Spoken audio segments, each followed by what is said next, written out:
નમસ્તે મિત્રો, રોની બ્લોગમાં સ્વાગત છે તમારું। આજે આપણી રેસીપીમાં આપણે બનાવીશું સરગવાનું શાક। સિમ્પલ રીતે બનાવીશું અને મસ્ત એવું ટેસ્ટી બનાવીશું।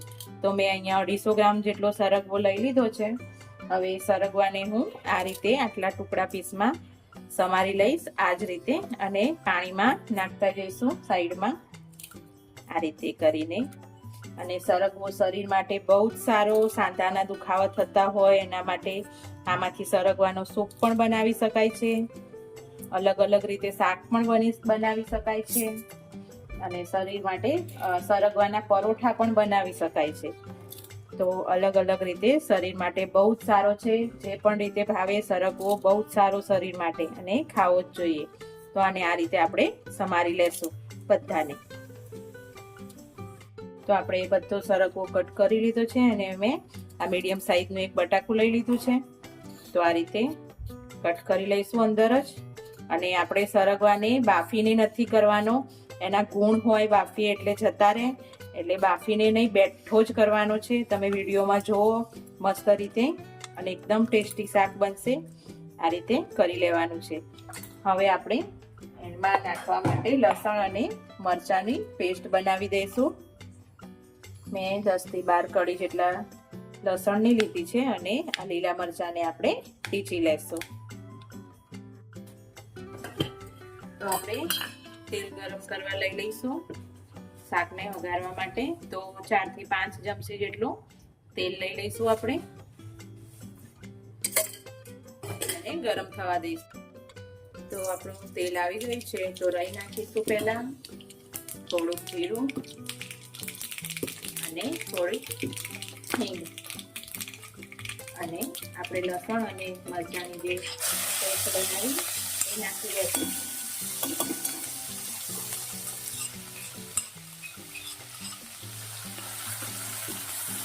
એકદમ સરસ એવું શાક બને છે આ।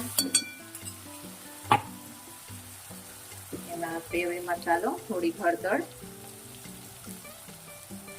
અડધી ચમચી જેટલી, થોડુંક લાલ મરચું, અને થોડુંક ધાણા જીરું, અને આપણે જે હવે સમારીને મૂક્યું હતું સરગવો અને બટાકા, આપણે એડ જ કરી દઈશું જોડે જોડે।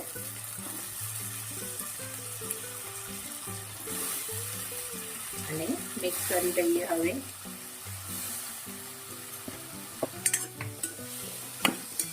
આ રીતે મિક્સ કરી લેશું। થોડુંક આપણે સ્વાદ પ્રમાણે મીઠું લઈ લઈએ। મસ્ત રીતે હલાવી લેશું। તો આપણે બધો મસાલો મિક્સ કરી લીધો છે। હવે આપણે અડધા ગ્લાસ જેટલું થોડું પાણી નાખીશું, તો આપણું બટાકું પણ ચડી જાય, અને જોડે જોડે સરગવું પણ ચડી જાય। જો આ રીતે તમે શાક બનાવશો ને, તો શાકનો ટેસ્ટ એકદમ સરગવાનો મસ્ત આવશે। અને અંદર સરગવામાં, બટાકામાં જે સ્મેલ સરગવાની આવે છે, નેચરલ સ્મેલ એવી આવશે, અને મસ્ત એવું શાક બનીને તૈયાર થશે। અને આપણે આને ધીમા ગેસે 10 થી 15 મિનિટ તેલ છૂટું પડે અને આપણે પાણી બધું બળી જાય ત્યાં સુધી ચડવા દેશું। તો આપણા શાકમાં મસ્ત એવું તેલ છૂટું પડી ગયું છે। તો હવે આપણે આમાં એડ કરીશું દહીં અને ચણાનો લોટ મિક્સ કરી દઈએ। ચલો આપણે સાઈડમાં તૈયારી કરી લઈએ। તો મેં આપણું ઘરનું દહીં લઈ લીધું છે, અને દહીંમાં આપણે 1 ચમચી જેટલો ચણાનો લોટ લઈ લઈશું, અને વિસ્કરની મદદથી મિક્સ કરી લેશું બરાબર। તો આપણે દહીં અને ચણાના લોટનું મિક્સર અંદર મિક્સ કરી દેશું, અને થોડું પાછું આપણે પાણી નાખીશું। મિક્સ કરી અને થોડું આપણે ઉકળવા દેશું।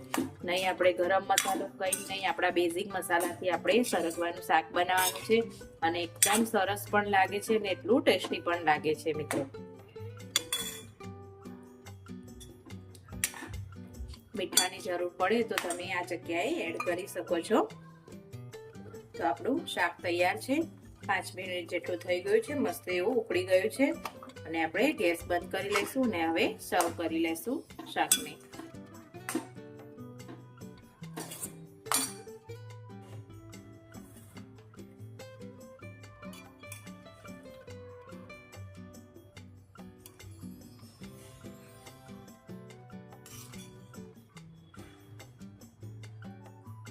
તો મસ્ત એવું આપણું શાક તૈયાર છે સરગવાનું. હવે ઉનાળો આવશે એટલે ઉનાળામાં રોજ સરગવું આવશે. સરગવું તમે ગમે તે રીતે ખાઈ શકો છો, શરીર માટે બહુ જ સારો છે અને હેલ્ધી પણ છે. ઢીચણના સાંધા દુખતા હોય એના માટે બહુ જ સારું છે. તો મિત્રો, તમને આ વિડીયો ગમ્યો હોય તો લાઈક, શેર, સબસ્ક્રાઈબ કરજો. Thank you.